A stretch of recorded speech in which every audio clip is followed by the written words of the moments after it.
Call to order the meeting of the Urban Renewal Authority. Roll call, please. Commissioner Dennehy, absent. Commissioner Grantham, absent. Commissioner Hamrick, Here. Commissioner Maloney, Here. Commissioner Reeser, Here. Commissioner Schmisher, Here. Commissioner Stein, Here. Commissioner Tracy, Here. Commissioner Troutman, Here. Commissioner Worthington, Here. Chairman Payne. Here. Ask to join me to pledge of allegiance, please.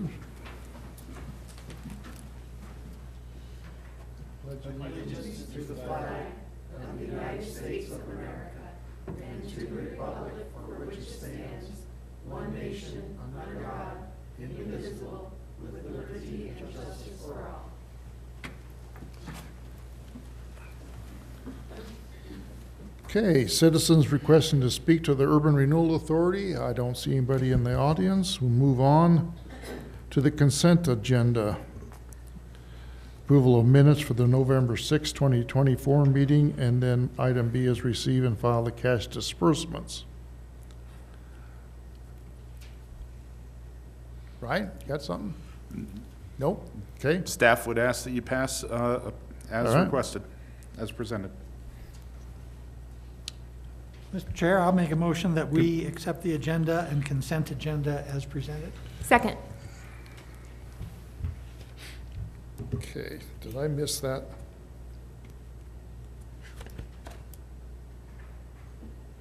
Okay, got it.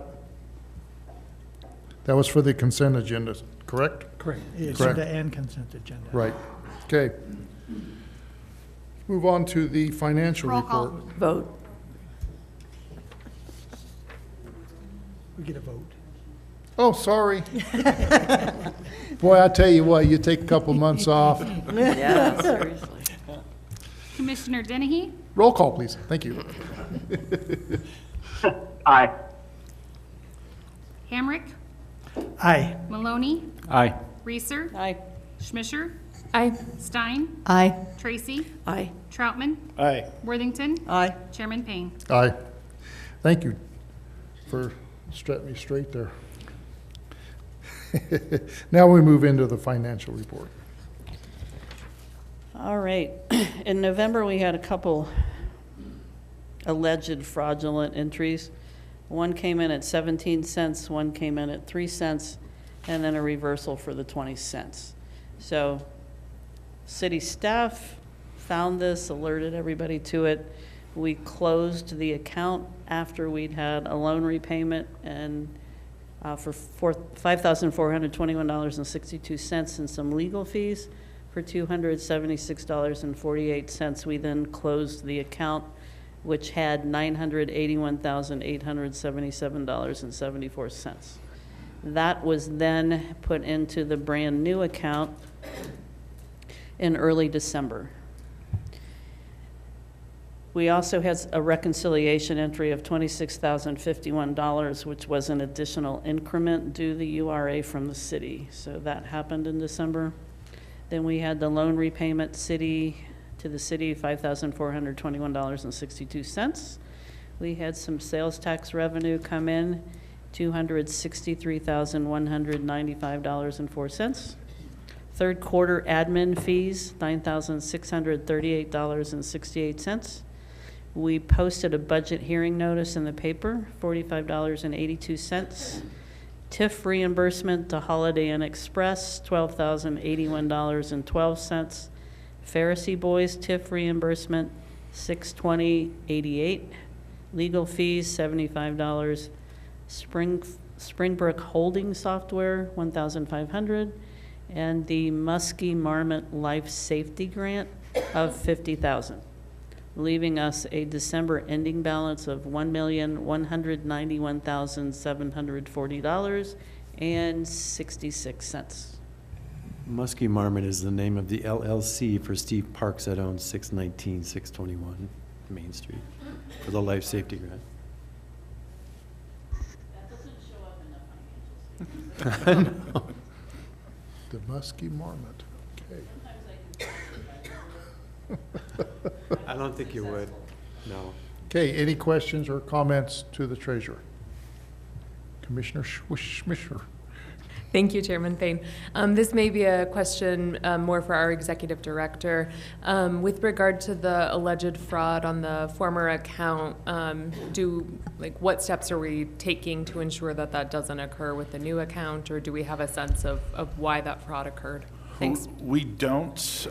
We have a theory. There was one check that was sent out, a reimbursement check that was never cashed. And we think that it may have been intercepted and somebody was testing the account number. And that's why we took the steps to close the account and start a new account.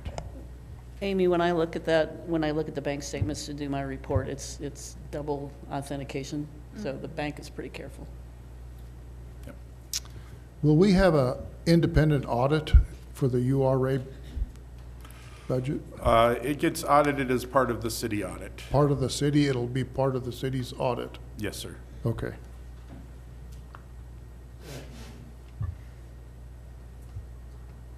Okay, anything else? Right? Thank you. Move on to the executive director's report.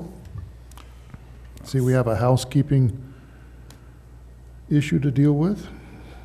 We do. That'll be down in discussion for the executive. Oh, I think that's the other item. For the executive director report, we have heard that the Abbey is under contract and with a closing here within the next couple of days. We do hear that the potential buyer will be interested in utilizing the Urban Renewal Authority. So once we are introduced to the owner, the new owner, and are able to have some of those discussions, we'll be bringing those to the Urban Renewal Authority for discussion. It sounds like there's still a lot of activity going on with the 4 Mile Ranch project as well. They're looking at various construction and building opportunities within the urban renewal zone. They have a public hearing in front of the Planning Commission, a special public hearing tomorrow night, where they're looking at rezoning of their PDD to make some changes to update it. That's been very stagnant for many years, and some of the planning, best practices and things like that have changed over the years, so they're updating that. So we anticipate some more coming from the 4 Mile Ranch development. Rick, are there any other updates from an economic development standpoint that you want to include? We as in FEDC, us and Sun and Shine Group, mostly Sun and Shine and FEDC right now are in conversations with Cobblestone Hotels. They're anticipating receiving an offer to purchase the property next to Love's Travel Plaza for a Cobblestone. We don't know yet whether that's going to happen. We're waiting for the end result, for the final draft of a hotel feasibility study that we anticipate getting this week, as early as possibly tomorrow. And they are waiting for that as well. So there's a lot of activity there. The 4 Mile Ranch investors are also talking to a hotel company. If this one, if Cobblestone goes through, then they will not seek a hotel, but they have interest from a hotel right now in the Marriott brand, and Marriott has expressed interest in our community for a while as well. And they were the other one that was looking for the feasibility study. So a lot of activity in that area. We are seeking more commitment from retailers who have expressed an interest in our community. We're trying to get letters of intent to see if we can work out a development agreement or somebody who would, to attract a developer. If we have enough letters of intent, then we can find a developer. They can buy the property from 4 Mile or Sun and Shine or whatever property we can find available. But there's seemingly more interest in retail in our community now than we've seen in quite a while. That's retail and restaurants. So good news there. I thought I'd give you a little update on the tax increment and the grants. The grants we have been extremely effective for our community. We've incentivized 563. I've got here, it's more like $567,000 of investment in our downtown buildings. It's about 25 different buildings that have put either facades in or fire suppression systems or building systems. That's pretty remarkable, actually, for a community that hasn't had a lot of development or a lot of improvement in the last decades from private property owners. On the tax increment side, we all know about the Hotel St. Cloud, Pharisee, and Fremont County National Bank, but the totals for that, $3.2 million of tax increment financing, we're looking at upwards of $29 million of development, primarily through Fremont County National Bank was $5.7 million, Pharisee was $7.2, and the hotel is pushing $16-17 million right now. That takes us to about 11% incentive on those projects, on all of the tax increment financing, which is, from tax increment perspective, very good. Normally, you're looking at 20 to 40% of the cost of development. We're looking at 11%. On the grants, we're looking at an average of 57% grant toward the construction costs. Again, those grants are upwards of 75% of the cost of development up to a certain dollar amount. So we're incentivizing some more expense and more cost than we anticipated for these grants. So very good news. Holiday Inn Express also, that's more of a sales tax rebate. That cost was $291,000, and they've got a $200,000 agreement. So they're the ones who are generating right now the most sales tax increment out of anything that, right, you know, anybody that we are in a sales tax agreement with. Pharisee has not increased their sales of taxable revenue, I guess you could say, markedly. So they're not seeing a lot of increment, but they're not starting from a zero base either. So that's what I've got. Any questions for Rick? Amy? Thank you. Just two quick questions. You mentioned that Pharisee has not markedly increased. Did they put into place some of the plans that they had outlined in terms of the expanded bays and the additional staff? And do we see those being utilized, or what do we attribute that lack of increase to? Yeah, I need to find out. I don't know for sure. They did add the bays, but I'm not sure if they're just not getting the business or what the case may be. But early on, they were having a hard time hiring additional mechanics, I believe, which was limiting their ability to service additional vehicles. yeah, it's been nice though, because they've been more involved in the community too, which is really nice since all of this. But yeah, they haven't realized the maintenance repair revenues yet that they're looking for. Got it. Thank you. And then my other question was with regard to 4 Mile Ranch. Is the PDD a necessary first step before we come back to the idea of a second URA? Or where are we with regard to the idea of an urban renewal authority at 4 Mile? Thanks. Yeah, I think we're still kind of in the, or they are still in the PDD mode. They're expending most of their resources and time to get the PDD through before they come back and talk about the URA. Okay, thank you. Anybody else? Go ahead. Yeah, so there was one other topic I wanted to bring up during the executive director report, and that has to do with our grant programs. Last year we moved to a competitive bid or competitive grant program where people would submit applications for the grants. We would have a time period where that was open, and then award the grants based off of the submissions. And then after the submission date, if there were funds left over, it was based on a first-come, first-served basis. I think Rick and Ryan LeClaire, our small business liaison, they've had some discussions with folks who have come to the city or urban renewal and looking for grants, and the timeline doesn't necessarily work for them. So they're doing smaller projects, and so we wanted to get the board's feelings on whether or not we should keep that competitive, or if there's enough folks who are willing to allow us to move back to the way it was, where it's not competitive, it's just first come, first served throughout the year. Another reason for doing that is we have the Main Street project that's going to be going on, and there's some building owners and businesses that are interested in adding fire lines to their buildings. And the way that we have our competitive process set up, they wouldn't find out until the project's almost over whether or not they get funded. And that would at least allow us to open up the grant programs a little bit earlier. Rick, anything to add to that conversation?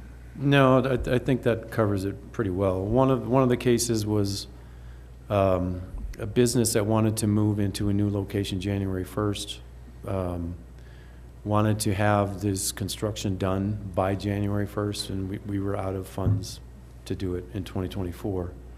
I encouraged him to hold off as long as he could because he wasn't going to be acquiring the building yet.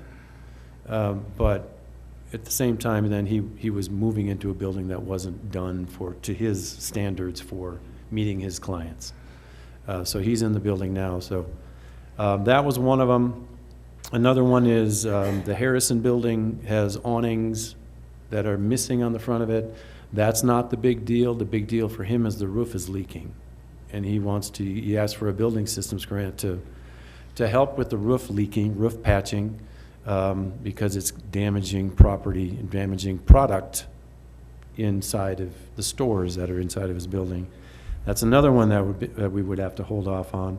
And then Doritos was the biggest one because he's interested in putting in a fire line, at least stubbing it to the sidewalk. But if this is a good thing to have the street done, but it's not a good thing because if he were to have to cut into the street after, there would be significantly more cost to do that. So if we can move that one up for sure, that would be helpful. Plus, possibly 2 other businesses on the 300 block potentially interested in putting in fire lines. So it's complicated. A lot of times the business owners, they need to act when they have the cash. And if they don't act when they have the cash, they won't be able to do it in the future. You know, it's kind of a shoestring type of a. Well, it's a timing issue sometimes on that. Yeah. Huh. Yeah. Go ahead. Thank you, Mr. Chair. In the competitive application process, how is the competition being judged? There is scoring criteria in each of the applications. Oh, that's right. And each of the applications then would go through a review committee to be scored and then brought to. And if I recall, we've seen that score sheet. Yeah. Yes. Yeah. And that would be just the building systems and life safety grant. The facade grant is determined administratively. There's still a scoring, but be determined administratively. And last year, going through the competitive process, we didn't have anybody that was denied based off of lack of funds. We moved through that process, and then the funds were available, and most of them utilized throughout the rest of the year on that first come, first serve basis. Yeah, we ran out of building systems money and life safety money, but that was later. We didn't have any. We did have one additional request, but it wasn't critical, and asked them to hold off until 2025. So another question, if I may. Go ahead. So if we go to the non-competitive basis, but just first come, first served, what would trigger us back into the trying to use the competitive grant idea again? Or once we move away from it, it's not likely we'll ever come back to it? I think we could come back if we saw that there was a high utilization rates, throughout the year, and being able to track that throughout the year. I think most of the funds that we expended or ran out, we started, asking people to look at 2025, probably end of third quarter, beginning of fourth quarter last year for building systems grant. Yeah, and some of them too. There are other conversations about fire lines and fire suppression systems, and some of that is tied to more historic structures, and we generally will try to steer them in that direction before we go down a facade grant road or something like that, because if they do the wrong thing, they jeopardize any future tax credits. So we try to go down that road. And those decisions, especially if you're going to get into a fire line, a fire suppression system, those are major expenses and those are major decisions. So A lot of times, they will not do anything until they decide they want to do it. And then it's time to go. So that's a little frustrating for some of them, but they're risky decisions. They're all risky decisions. But if we do, and there are other communities that do application periods, in my experience, and there was one in a URA meeting talking about it this morning, they generally get a lot of applications, and we just haven't seen a lot of applications. I think as a board, we have to take in consideration things like the Main Street project, and because that doesn't happen every year. No. And so we have to, thank God, huh? So we have to take that into consideration about a fire suppression system. We don't want to cut that street up again because of decisions we made, if we can help it, to me. And that's one of the hesitations of one of the other business owners on 4th Street. It's like, it's got to cut the street up, and he doesn't really, it's expensive to do it. Costs are going up and up and up, but it just pains him to have to do it. So it's part of the decision-making process. And I guess, what we'd be utilizing for the Main Street project would be the life safety grant, correct, Rick? For Doritos, yeah, I think you could possibly look at other ways of doing it if we did more than one. Yeah. But we haven't gotten anything beyond that. Yeah, so we could potentially keep a competitive process for the other 2 grant projects and then just move the life safety to a first come, first serve for this year. Amy? And Robin, And Robin? you want to go first? Well, that's exactly what I was going to recommend, what Ryan just recommended. Awesome, thank you. I actually have a question or maybe a concern about it. I think it would be helpful to know how many businesses along that portion of Main Street are potentially interested in connecting to, or need to have a business case need to connect, and how much those connections would cost, and therefore do we have enough funding in the life safety grant? Because I'd like to make sure that we're making, if we have to make tough choices about which businesses we're supporting with the fire line connection through the life safety grant, I want to make sure that it's not just who heard about it first and got in their application first. We Thanks. talked last night at the open house for the Main Street construction to Doritos, the building that used to be Chuck's Season Grill. And I know Leo had talked to the youth center across the street. They at one point had expressed an interest of some sort, and if something were to change there were to be a change of use in that building, that's highly likely that would require a suppression system. The challenge, I think, in terms of granting that now is that technically speaking, once you provide a grant to a building, they've got their grant. If let's say Doritos were to come to us and say now that they, let's say they put in the fire line, and then 6 months down the road they want to apply for a grant for the rest of the fire suppression system, they've already gotten their grant. So they wouldn't necessarily get that $50,000 max. So to some extent it might hurt them to request a grant right now if it's not going to be lumped with a larger project that includes the entire suppression system. So it's a little complicated there. If it's just suppression systems, though, I don't think we'd have an issue funding them through grants. Sorry, I'm talking more about the fire line and the Main Street project. So if we have more businesses that want to connect to the fire line, then the level of funding that we have in that budget line for life safety, I just want to make sure that we're not awarding those on a first come, first served basis. That we've thought through kind of the Main Street businesses, that we've reached out to all of them so that they're all equally aware of the opportunity and are able to let us know if they're interested, and we can do the math to see if we have enough in that budget line item to meet the need. As I understand, all of the Main Street businesses on that block were visited in person by Leo and Ryan LeClaire and talked about these And topics. Travis Payne. And the Travis Payne, too. Water superintendent as well.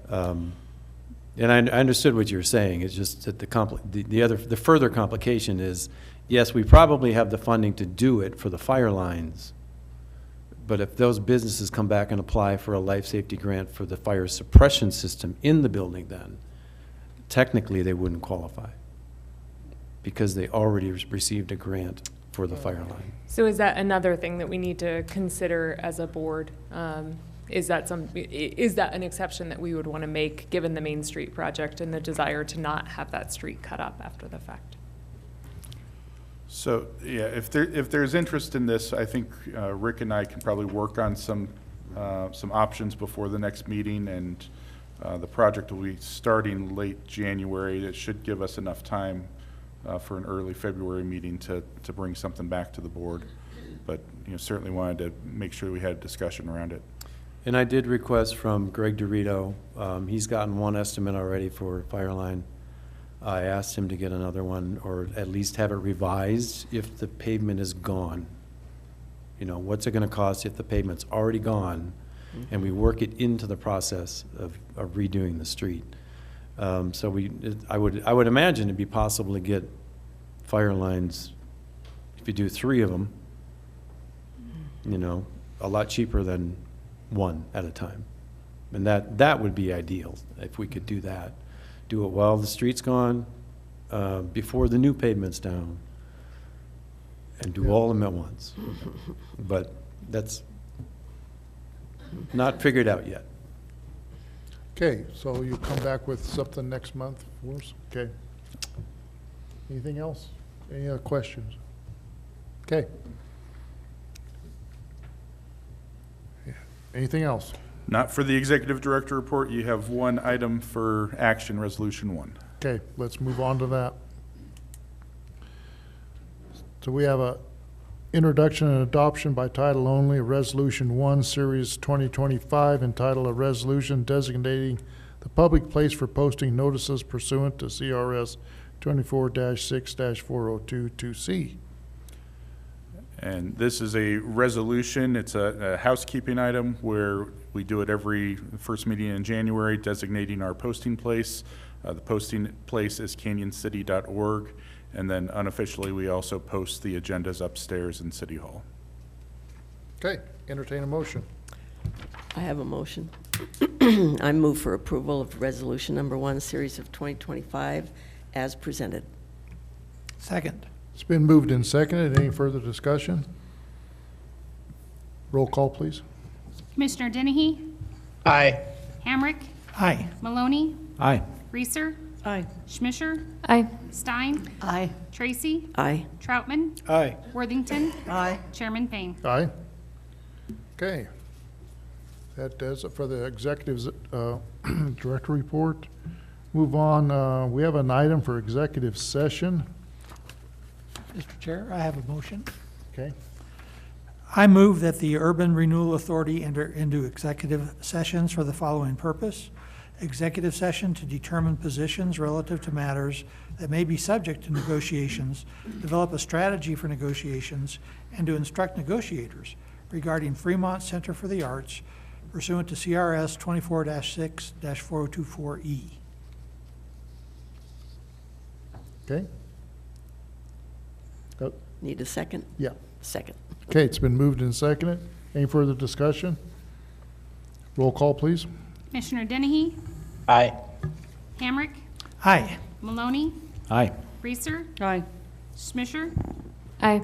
Stein? Aye. Tracy? Aye. Troutman? Aye. Worthington? Aye. Chairman Payne? Aye. Okay. Okay, we are now reconvening for the Urban Renewal Authority. Ryan, do you have anything else? No, sir. With no further business coming before this board, we are adjourned.